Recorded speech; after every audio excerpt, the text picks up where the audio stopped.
আমাদের জীবনে যেসব বিপদ আপদ ঘটে তার জন্য কোরআনে এমনই একটি পরিভাষা ব্যবহার করা হয়েছে, আর জীবন এ ধরনের মুসিবতে পরিপূর্ণ।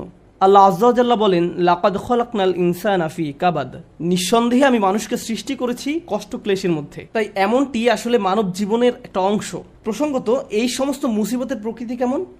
একদিকে আমরা শুধু প্রাকৃতিক দুর্যোগ যেমন ঘূর্ণিঝড়, ভূমিকম্প, আগ্নেয়গিরির অগ্নুৎপাত, টর্নেডো বা হারিকেন নিয়েও কথা বলছি না।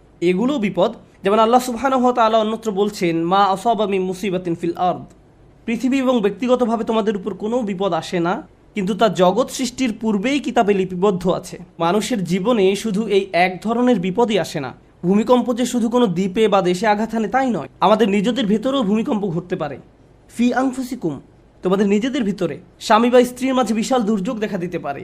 ছেলে মেয়ে বা মাতা পিতার মাঝেও এই দুর্যোগ দেখা দিতে পারে। অথবা এমন কারো মাঝে যে কঠিন কোনো পারিবারিক ঝামেলায় জড়িয়ে আছেন। এমন অনেক মানুষ আছেন যারা অর্থনৈতিক সমস্যায় জর্জরিত। অনেক মানুষ নানা ধরনের ভয়ঙ্কর মানসিক বা শারীরিক সমস্যায় জড়িয়ে আছেন। মোট কথা, মানুষের বিপদ মুসিবতের কোনো অন্ত নেই। এখানে যে বিষয়টি আমি ফোকাস করতে চাই তা হলো বিপদ মুসিবত মোকাবেলার ক্ষেত্রে আমাদের ইমানের ভূমিকা আসলে কি। আমরা যে আল্লাহর উপর বিশ্বাস করি তা বিপদ মোকাবেলায় কিভাবে আমাদেরকে সাহায্য করে। একজন বিশ্বাসী হিসেবে বিপদ মুসিবতে পতিত হলে কেমন প্রতিক্রিয়া দেখাবো, আর এটা আসলে নির্ভর করে আল্লাহর সাথে সম্পর্ক থাকা বলতে কী বোঝায় তার উপলব্ধির মাত্রার উপরে। প্রথমে আমি যে বিষয়টা শেয়ার করতে চাই তা হলো দুই ধরনের খারাপ পরিস্থিতির পার্থক্য নিরূপণের ক্ষেত্রে কোরআন খুবই প্রজ্ঞার পরিচয় দিয়েছে। এক ধরনের খারাপ পরিস্থিতি যেটা দেখতে খারাপ মনে হয়, যা কিনা সম্পূর্ণরূপে আপনার নিয়ন্ত্রণের বাইরে। এমন পরিস্থিতিতে আপনার কিছুই করার থাকে না। যেমন আপনি বন্যায় আক্রান্ত হয়ে পড়েছেন, আর এই বন্যা আপনি ঘটাননি, আপনি জাস্ট ওই এলাকায় বসবাস করেন, এটা এড়ানোর কোনো সুযোগ হয়নি। অথবা আপনি সেখানে বেড়াতে গেছেন আর বন্যায় আটকা পড়েছেন, আপনি জানতেন না যে এমন কিছু ঘটবে, এই সম্পর্কে কোনো রিপোর্ট ছিল না। তাই এই বিপদে আপনি নিজের কারণে পড়েননি, এটা সম্পূর্ণ আল্লাহর পরিকল্পনা। এখানে আপনার করার কিছুই নেই, আর আপনি এর থেকে কোনোভাবে বেরও হতে পারতেন না। এখন এটা এমন কারো বিপদে পড়ার থেকে সম্পূর্ণ ভিন্ন যে কিনা পত্রিকায় পড়েছে যে ঘূর্ণিঝড় আসছে, দয়া করে শহর ছেড়ে অন্যত্র আশ্রয় নিন, সুনামি হতে পারে। তখন সে বলল সমুদ্র সৈকত দেখার এটাই সেরা সময়, এবং সে সমুদ্র সৈকতের দিকে চলে গেল। তারপর তার খারাপ কিছু হলো। এখন সে এমনটা বললে হবে না যে এটা আল্লাহর কদর, আল্লাহর ইচ্ছার কারণেই আমি এই বিপদে পড়লাম। না, আপনি এমনটা বলতে পারেন না। আর আল্লাহ এই ব্যাপারে খুবই পরিষ্কার। তিনি সুবহানাহু ওয়া তাআলা বলছেন, ওয়ামা আসাবাকুম মিন মুসিবাতিন ফাবিমা কাসাবাত আইদিকুম। তোমাদের উপর যেসব বিপদ আপদ পতিত হয় তা তোমাদের কর্মেরই ফল, তুমি নিজেই নিজের উপর এটা আরোপ করেছো। এখন শুধুমাত্র এভাবে চিন্তা করাটাও সমস্যাজনক, কারণ যদি আপনি সিঁড়ি থেকে নামার সময় পিছলে পড়ে যান, তখন ভাবতে শুরু করেন আমি নিশ্চয়ই কোনো পাপ করেছি, তাই আল্লাহ আমাকে সিঁড়ি থেকে পড়ে যেতে দিয়েছেন, এটা আল্লাহর নিকট থেকে কোনো একটা সংকেত। আমি নিশ্চয়ই কোনো খারাপ কাজ করেছি, তাই আমার পা ভাঙার মাধ্যমে আল্লাহ আমাকে শিক্ষা দিয়েছেন। আপনি নিজের মতো করে ঘটে যাওয়া ঘটনাগুলোকে বিশ্লেষণ করতে থাকেন। আপনি অদৃশ্য কার্যকরণ, কজ অ্যান্ড ইফেক্ট নিয়ে ভাবতে শুরু করেন, আর এই ধরনের চিন্তা চরম পর্যায়ে চলে যেতে পারে। তো এইখানে আমি যে বিষয়টিতে জোর দিতে চাই তা হলো আল্লাহর উপর বিশ্বাসীরা দুই ধরনের এক্সট্রিম পর্যায়ে চলে যেতে পারেন। একটি এক্সট্রিম পর্যায়ে হলো সব কিছুই আল্লাহর ইচ্ছায় ঘটছে, আমার এখানে করার কিছুই নেই, যাই ঘটুক না কেন আপনি আমাকে দোষ দিতে পারেন না, এটা আল্লাহর কদর। মা আসাবাকুম মিন মুসিবাতিন ফাবিইذনিল্লাহ। আল্লাহর নির্দেশ ব্যতিরেকে কোনো বিপদ আসে না। তিনি সূরা তাগাবুনে এই কথা বলেই দিয়েছেন, তিনি সরাসরি এই কথা বলেছেন, এটা আল্লাহর অনুমতিতেই ঘটে, আল্লাহর পরিকল্পনা এমনই ছিল, এখানে আমার করার কি আছে। এখন কোনো ছাত্র যদি কোনো পড়ালেখা না করে, স্কুলের কোনো অ্যাসাইনমেন্ট জমা না দেয়, তারপর পরীক্ষা ফেল করে এবং তার ফলে তাকে স্কুল থেকে বহিষ্কৃত হতে হয়, আর যদি সে জবাবে বলে এটা আল্লাহর কদর, আমার কি করার আছে। আর দ্বিতীয় এক্সট্রিম পর্যায়টি হলো এমন অনেক বিশ্বাসী আছেন যারা সব কিছুর জন্য নিজেকে দোষ দেন। আল্লাহ আমাকে এত সব বিপদে ফেলেছেন কারণ আমি খুবই খারাপ একজন মানুষ। বিষয়টা নিজ থেকে না ঘটলেও অনেক সময় আশপাশের অজ্ঞ মানুষরা, এমনকি পরিবার থেকেও হতে পারে, তারা এসে আপনাকে বলে জানো কেন এটা ঘটলো, কারণ তুমি একজন খারাপ কন্যা। কেন এটা ঘটেছে জানো, কারণ তুমি একজন খারাপ পুত্র। কেন এটা ঘটলো, কারণ তুমি তোমার শ্বশুরবাড়ির লোকজনের সাথে ভালো আচরণ করো না। না, ট্রাক আমাকে আঘাত করেছে কারণ ট্রাক ড্রাইভার ট্রাফিক সিগন্যাল মানেনি। আমি আমার স্ত্রী বা অন্য কারোর সাথে ঝগড়া করার কারণে এমনটি ঘটেনি। এভাবে অন্য মানুষরা এসে আপনাকে বলবে অমুক অমুক কারণে আল্লাহ তোমাকে বিপদে ফেলেছেন, অমুক কারণে আল্লাহ তোমাকে বিপদে ফেলেছেন। মনে হয় যেন অদৃশ্য জগৎ থেকে তারা কোনো ইমেইল পেয়েছে যে অমুক অমুক কারণে এমনটি ঘটেছে, কজ অ্যান্ড ইফেক্ট। তো এই রকমের দুই ধরনের এক্সট্রিম চিন্তা পদ্ধতি আছে। এখন কোরআন কি করে? কোরআন সবকিছুর মতো এখানেও ভারসাম্য দান করে। প্রসঙ্গত এই ভারসাম্যপূর্ণ উপলব্ধি যদি আপনার না থাকে, জীবনের অনেক কিছুই তাহলে মেলাতে পারবেন না। কোরআনের এই কথায় আলা বিযিক্রিল্লাহি তাতমাইন্নুল কুলুব, আল্লাহর জিকির দ্বারা অন্তরসমূহ শান্তি লাভ করে, এটা অন্য একটা অর্থ দান করে।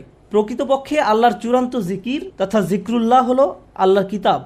আর আল্লাহর কিতাব, তাই আমি যুক্তি দেখাবো, আপনি যদি জীবনের সমস্যাগুলোকে কোরআনের আলোকে বুঝতে ব্যর্থ হন, তাহলে সুবহানাল্লাহ, আলহামদুলিল্লাহ জিকির করা সত্ত্বেও আপনার অন্তরে প্রশান্তি পাবেন না।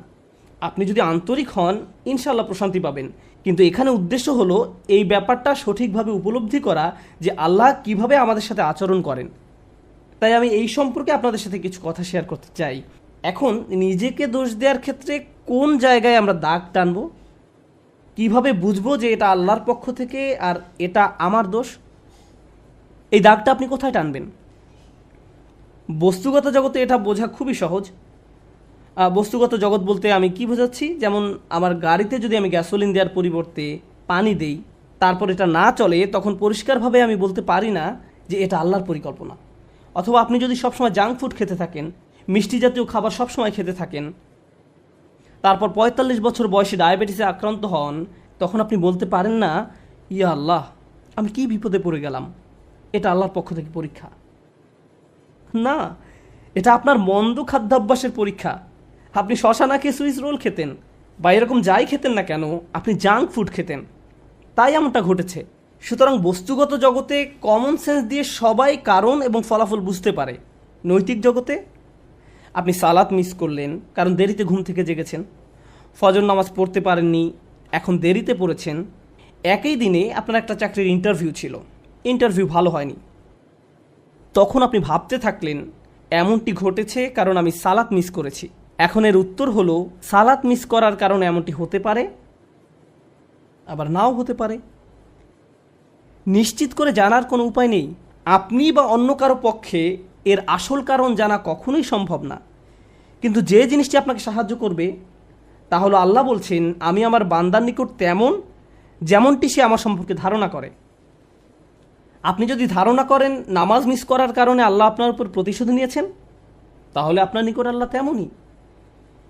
কিন্তু আপনি যদি এভাবে চিন্তা করেন যে আমি আমার যথাসাধ্য চেষ্টা করেছি, ইন্টারভিউতে ভালো উত্তর দিয়েছি, এটা সম্ভবত আমার জন্য ভালো চাকরি নয়, যদি ভালো চাকরি হতো তাহলে আল্লাহ আমার জন্য এর ব্যবস্থা করে দিতেন।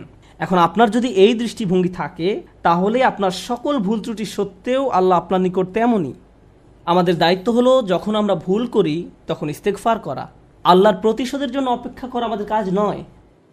ব্যাপারটা বুঝতে চেষ্টা করুন। আমাদের কাজ এটা নয় যে ওহ, আমি তো পাপ করে ফেলেছি, এখন আল্লাহ কোনো না কোনোভাবে আমাকে শাস্তি দিবেন। এজন্যই আল্লাহ বলছেন, অমা আসাবাকুম মিন মুসিবাতিন ফাবিমা কাসাবাত আইদিকুম, তোমাদের উপর যেসব বিপদ আপদ পতিত হয় তা তোমাদের কর্মেরই ফল। তোমরাই তোমাদের দুই হাতে এটা অর্জন করেছো, তুমি নিজেই নিজের জন্য এটা ক্রয় করেছো। এমনকি আধ্যাত্মিক জগতেও আমাদের কর্মের কারণে আমাদের উপর বিভিন্ন বিপদ আপদ পতিত হতে পারে। যেমন আপনি যদি ক্রমাগত মাতা পিতার সাথে খারাপ আচরণ করতে থাকেন এবং আপনার উপর কোনো মুসিবত আরোপিত হয়, এতে সম্ভবত কোনো কানেকশন রয়েছে। এই সমস্ত ক্ষেত্রে আল্লাহ কি করেন? ওয়ায়াফু আন কাসীর, এবং তিনি তোমাদের গুনাহ ক্ষমা করে দেন। বস্তুগত জগতে আপনি যদি 2 তলার ছাদ থেকে লাফ দেন, ফলাফল ভোগ করতে হবে। আল্লাহ বলবেন না যে এইবার আমি তোমার পা ভাঙবো না, না না, যা ঘটার তা ঘটবে। আগুনে যদি হাত রাখেন তা পোড়া যাবেই। আল্লাহ বলবেন না যে তুমি তো আজকে ফজর নামাজ পড়েছো, তোমার হাত পুড়বে না, এমনটা ঘটবে না। কিন্তু যখন আধ্যাত্মিক জগতের কথা আসে, তিনি বলছেন ওয়ায়াফু আন কাসীর, তিনি সাথে সাথেই প্রতিশোধ নেন না। আল্লাহ এভাবেই আমাদের সাথে আচরণ করেন, ওয়ায়াফু আন কাসীর। এই ব্যাপারটা আমাদের মনের মাঝে গেঁথে নিতে হবে। যে কারণে আমি আজ এই আলোচনা সূত্রপাত করলাম তা হলো, আমাদের উম্মায় প্রতিদিন যে আধ্যাত্মিক অপরাধটি সংঘটিত হয়, তা হয় একজন স্নেহের মানুষের হাতে অন্য একজন স্নেহের মানুষের, পিতামাতা, স্বামী স্ত্রী। কখনো কখনো আমরা আমাদের স্নেহের মানুষদের সবচেয়ে জঘন্য কথাটা বলে বসি। মাঝে মাঝে আমরা সেসব কথা বলে আল্লাহর নামে। তুমি যা করছো তার জন্য আল্লাহ তোমাকে শাস্তি দেবেন, একদিন তোমাকে বিচারের কাঠগড়ায় দাঁড়াতে হবে। তুমি যা করছো তা আল্লাহ কোনোদিন ক্ষমা করবেন না। মা তার সন্তানকে এভাবে বলে, স্ত্রী স্বামীকে বলে, ভাই বোন একে অপরকে বলে। মনে হয় যেন আল্লাহ কোনো রাগান্বিত অস্ত্র, যে আপনি যে কোনো সময় প্রয়োগ করতে পারেন, কারণ কারো উপরে আপনি অসন্তুষ্ট, তাই আল্লাহ অবশ্যই তার উপরে অসন্তুষ্ট, এবং আপনি এভাবে আল্লাহকে ব্যবহার করতে পারেন। এটা আমাদের স্থান নয়। অনেক মানুষের ক্ষেত্রে তারা এই ধরনের কথা এত বেশিবার শুনেছে যে তারা আল্লাহর নিকট থেকে অনেক দূরে সরে গিয়েছে। তারা তাদের প্রিয় মানুষগুলোর কাছ থেকে এমন কথা শুনেছে। একটা শিশু তার মা বাবার কাছ থেকে এমন কথা সব সময় শুনে এসেছে, নামাজ না পড়লে আল্লাহ তোমাকে শাস্তি দেবেন, নামাজ না পড়লে আল্লাহ তোমাকে শাস্তি দেবেন, এই বিস্কুট খাওয়ার কারণে আল্লাহ খুবই রাগান্বিত, সব সময় আল্লাহ রাগ করবেন, আল্লাহ রাগ করবেন, আল্লাহ রাগ করবেন। এই ছেলেটি যখন 16-17 বছর বয়সে পৌঁছায়, সে আল্লাহর সাথে তখন আর কোনো সম্পর্ক রাখে না। যখন সে শুনে আল্লাহ দয়ালু, ক্ষমাশীল, তার তখন এই কথা বিশ্বাস করতে কষ্ট হয়, কারণ আল্লাহ সুবহানাহু ওয়া তাআলা সম্পর্কে এমন ধারণা নিয়ে সে বড় হয়নি। তার কাছে মনে হয় প্রতিবার সে আল্লাহর কারণেই সমস্যায় পতিত হয়েছে। তারপর এই পিতামাতাই বলেন, আমরা তো এই ছেলেকে ছোটবেলা থেকেই ইসলাম শিখাচ্ছি, আমি জানি না কেন সে ইসলাম থেকে দূরে সরে যাচ্ছে। কিন্তু কোন আল্লাহ সম্পর্কে আপনি তাকে শিক্ষা দিয়েছেন? একজন রাগান্বিত আল্লাহ, এমন আল্লাহ যিনি শুধু শাস্তিই দিতে চান, অথচ আল্লাহ বলছেন মা ইয়াফআলুল্লাহু বিআযাবিকুম, তোমাদের শাস্তি দিয়ে আল্লাহ কি করবেন? আল্লাহ নিজেই এই কথা বলছেন, তোমাদের পিছনে লেগে আল্লাহ কি করবেন? তাই মানুষ খারাপ পরিস্থিতিতে পড়লেই মনে করে আল্লাহ তাদের শাস্তি দিচ্ছেন, আল্লাহ তাদের কষ্ট দিচ্ছেন। তার এমন পরিস্থিতি আল্লাহ তৈরি করেছেন, আল্লাহ তাদের কষ্ট দিচ্ছেন। আমার এক কলিগ আমাকে একটা কথা মনে করিয়ে দিয়েছিলেন। মালয়েশিয়া আসার সময় কোত্থেকে হঠাৎ করে, এমনটা আগে কখনো হয়নি, আমার টনসিলে ব্যাকটেরিয়ার আক্রমণ ঘটে। এটা এমনভাবে ফুলে গিয়েছিল যে আমার গলার অর্ধেকটা ব্লক হয়ে গিয়েছিল। আমার কাছে মনে হয়েছিল একটি নাকের ছিদ্র বন্ধ হয়ে আমি যেন ডুবে যাচ্ছি। আমি তখন আবুধাবি থেকে এখানে আসার মাঝপথে বিমানে ছিলাম। বিমান থেকে নেমে দ্রুত একটা ক্লিনিকে গেলাম। তারা বলল, তোমাকে অমুক অমুক ভারী চিকিৎসা নিতে হবে। এখানে আসার পর আমাকে অপারেশন করার পরামর্শ দেওয়া হলো। ভাবতে লাগলাম কী হচ্ছে এসব। ডাক্তার বলল, এমন ঘটনা একেবারেই ঘটে না। ব্যাপারটা আসলেই অদ্ভুত। আমার 30 বছরের ক্যারিয়ারে শুধু আরও একবার এমন ঘটনা দেখেছি। তো আমি হাসপাতালের বেডে শুয়ে আছি আর অপারেশনের জন্য অপেক্ষা করছি। তখন আমার এক কলিগ আমাকে মনে করিয়ে দিল যে এই মুহূর্তে তোমার জন্য এটাই শ্রেষ্ঠ জায়গা। এই মুহূর্তে হাসপাতালের এই বিছানাই তোমার জন্য সর্বোত্তম জায়গা। এটাই তোমার জন্য আল্লাহর পরিকল্পনা। আমি ভাবতে লাগলাম, আমাকে অমুক অমুক প্রোগ্রাম বাতিল করতে হবে, অমুক অমুক জায়গায় যেতে পারবো না, পরিস্থিতি কিভাবে মোকাবেলা করব, অমুক ক্যালেন্ডার, অমুক মিটিংয়ের কি হবে। এত দূর থেকে আসলাম প্রোগ্রামগুলো করার জন্য। তারপর হঠাৎ করে আমার কলিগের এই কথা আমার সব কিছু শান্ত করে দিল। হ্যাঁ, এখানেই আমার থাকার কথা। এর চেয়ে ভালো কোনো জায়গা হতে পারে না। কারণ হাসপাতালে আসার পরিকল্পনাটি তো আমার নয়, এটা আল্লাহ আজ্জা জাল্লার পরিকল্পনা। আমাদের আল্লাহর এমন কাছাকাছি থাকতে হবে যে আল্লাহ যখনই আমাদের জন্য যে পরিকল্পনাই করেন না কেন, আমাদের প্রতি তার ভালোবাসার কারণেই এমনটি করেন। আল্লাহ আজ্জা জাল্লা তার বান্দাদের ভালোবাসেন, তিনি তাদের জন্য সবচেয়ে ভালোটাই পছন্দ করেন। আমরা আমাদের নিজেদের যতটা ভালোবাসতে পারি, আল্লাহ আমাদের তার চেয়েও বেশি ভালোবাসেন। আমরা নিজেদের যতটা যত্ন নিতে পারবো, আল্লাহ তার চেয়েও বেশি যত্ন নিয়ে থাকেন। আমরা যখন এই বিষয়টা ভুলে যাই, তখন হেদায়েত হারিয়ে যায়। একই বিষয়ে সূরা তাগাবুনে আল্লাহ বলছেন, ওয়া ইউমিন বিল্লাহি ইয়াহদি কলবাহু, আল্লাহর নির্দেশ ব্যতিরেকে কোনো বিপদ আসে না, এবং যে আল্লাহর প্রতি বিশ্বাস করে সেই বিপদের সময়, কারণ আপনি তো এমনিতেই আল্লাহকে বিশ্বাস করেন, যখন মুসিবতে পড়েন কেবল তখনই প্রশ্ন করতে শুরু করেন, আল্লাহ কেন আমার সাথে এমনটি করছেন? ঠিক সে সময়ের জন্য আল্লাহ ওয়া ইউমিন বিল্লাহ এই বাক্যটা ব্যবহার করেছেন। যে কেউ সত্যিকার অর্থে আল্লাহকে বিশ্বাস করে, হ্যাঁ, আপনি সব সময় বলেন আল্লাহ রহমান, আপনি কি আসলে অনুভব করেন আল্লাহ রহমান? না, এই মুহূর্তে তিনি সম্ভবত জুন্তিকম, এই মুহূর্তে তিনি সম্ভবত সেই সত্তা যিনি প্রতিশোধ নিয়ে থাকেন। এখন সম্ভবত তিনি আল জব্বার আর রহমান নন। লক্ষ্য করেছেন, যখন বিপদে পড়েন তখন আর রহমানের উপর আপনার ঈমান হারিয়ে যায়। আল্লাহ বলছেন, সে সময় তুমি যদি আর রহমানের উপর ঈমান রাখতে পারো, তিনি নিজেকে তোমার নিকট আর রহমান হিসেবে উপস্থাপন করেছেন, সেই মুহূর্তে তুমি যদি তা করতে পারো, তাহলে আল্লাহ তোমাকে কি উপহার দিবেন? এটাই আমার খুতবার উপসংহার, যে আল্লাহ আমাদের কি উপহার দিবেন। আমি স্বাস্থ্য চাই, অসুস্থতা থেকে সুস্থ হতে চাই, আমি চাকরি চাই, আমি টাকা চাই, আমি উত্তম পারিবারিক অবস্থা চাই, আমি বর্তমান অবস্থা এড়াতে চাই, আমি চাই অন্য মানুষ যেন আমাকে কোনো কষ্ট না দেয়, আমি চাই মানুষ যেন আমাকে নিয়ে কথা না বলে। যেটাই হোক না কেন, কিছু একটা আপনাকে খুব বিরক্ত করছে। আপনি ভাবছেন, ইস, যদি এই সমস্যাটা পার করতে পারতাম, জীবন মনে হয় প্রশান্তিতে পরিপূর্ণ হয়ে যেত। আমাদের সবারই জীবনে কোনো না কোনো সমস্যা রয়েছে যা আমাদের শান্তিতে ঘুমাতে দেয় না। আর আমরা ভাবতে থাকি, ওহ ভাই, যদি এই সমস্যাটা চলে যেত অনেক ভালো থাকতাম। কিন্তু জানেন কি হয়, যদি এই সমস্যাটা চলে যায় পরবর্তীতে আরেকটা এসে হাজির হয়, আর যখন নতুন সমস্যা এসে দেখা দেয় আপনি ভাবেন পূর্বের সমস্যাটা আরও সহজ ছিল। এটা তো অনেক বড় সমস্যা। আপনি যদি আল্লাহর উপর ভরসা রাখতে পারেন, আল্লাহ আপনাকে কি দিবেন? তিনি আপনার সমস্যা শেষ করে দেন না। এই পৃথিবীর জীবনে আপনি কখনো সমস্যা ছাড়া থাকতে পারবেন না। যদি সমস্যা চলে যেত তাহলে ইয়াকুব আলাইহিস সালামের জন্য আমাদের তুলনায় অনেক আগেই সেটা দূর হয়ে যেত। যদি ঈমান থাকার মানে হয় আপনার কোনো সমস্যা থাকবে না, তাহলে মরিয়ম আলাইহিস সালামের কোনো সমস্যা থাকা উচিত ছিল না। রাসূল সাল্লাল্লাহু আলাইহি সাল্লামেরও কোনো সমস্যা থাকার কথা ছিল না। আল্লাহর কাছাকাছি মানুষদের জীবনী পড়লে আপনি দেখবেন তাদের জীবন ছিল সমস্যায় পরিপূর্ণ, বড় বড় সমস্যা। আর আপনি শুধু এই সমস্যাগুলোর কথাই পড়ছেন। আপনি পড়ছেন তারা কিভাবে একটা সমস্যা থেকে আরেকটা সমস্যা জীবন অতিবাহিত করে গেছেন। আল্লাহর একজন মহান রসুল ছিলেন ইউসুফ আলাইহিস সালাম। তার জীবনের দিকে তাকালে দেখবেন ছোটবেলা থেকেই তিনি সমস্যায় আক্রান্ত ছিলেন। তাহলে আমি এই প্রশ্নটি বারবার করছি, আল্লাহ তাহলে আপনাকে কি দিচ্ছেন?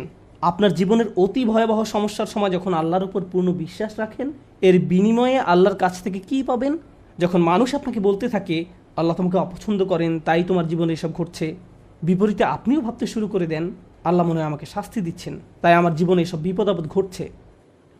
সেই মুহূর্তে যদি আপনি আল্লাহ সম্পর্কে সুধারণা পোষণ করতে পারেন, আল্লাহর প্রতি ভালোবাসা, নির্ভরতা এবং বন্ধন বজায় রাখতে পারেন যে না আল্লাহ আপনাকে কখনো ছেড়ে যাবেন না, এর বিনিময়ে তিনি আপনাকে কি দেবেন?